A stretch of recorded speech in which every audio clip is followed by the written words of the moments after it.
Novajlija u Srpskoj ligi Loznica osvojila je 5. mjesto i 26 bodova. Trenera Dušana Obradovića pitamo kako je zadovoljan rezultatom u jesenjoj polusezoni. Pa mogu reći da sam prezadovoljan rezultatom i igrama u ovom delu prvenstva. Iza nas je jedna veoma uspješna godina, kao što znate, posle godina tavorenja u zoni Drina uspeli smo da se ovog leta vratimo među srpskoligaše i da na srpskoligaškom zapadu zauzmemo 5. mjesto i uspeli smo da konsolidujemo tim i da u ovoj grupi Srpske lige Zapad igramo veoma važnu ulogu.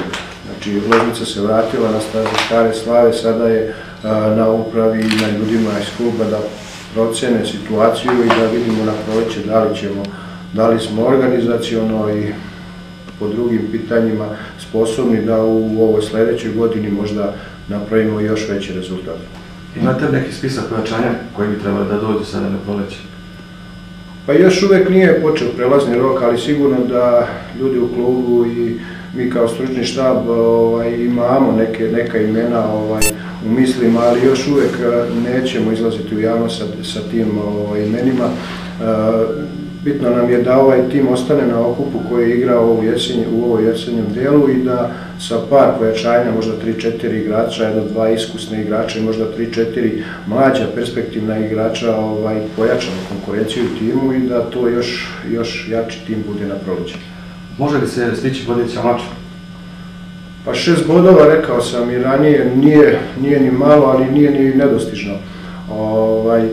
Sigurno da je u ovom trenutku Mačva možda sigurno da je organizovaniji i jači klub, već 3-4 sezone pokušavaju da se domognu te prve lige, ali naši rezultati, naše igre, naš klub koji je u ovom delu pokazao da ima snagu i tim i ljudi koji vode klub i ta gradska uprava koja je stala iza kluba, znači možemo računati sa nekim pojačanjima i sa nekom još većom, jačom podrškom da konkurišemo i mi za to prvo mjesto.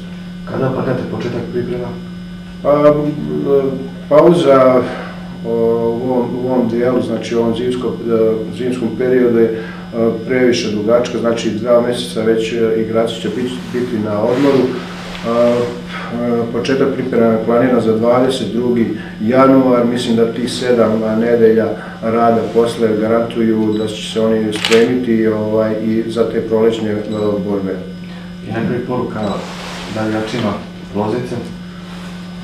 Pa ja bih voleo da ih još više bude na tribinama našeg gradskog stadiona, mislim da smo i u ovom delu i vratili jedan deo navijača na naše tribine, voleo bi da to bude još veći broj i čestitao bi im ovu novu godinu i svim našim navijačima i sugrađanima i poželeo da nas na proleće bodre još većem broju.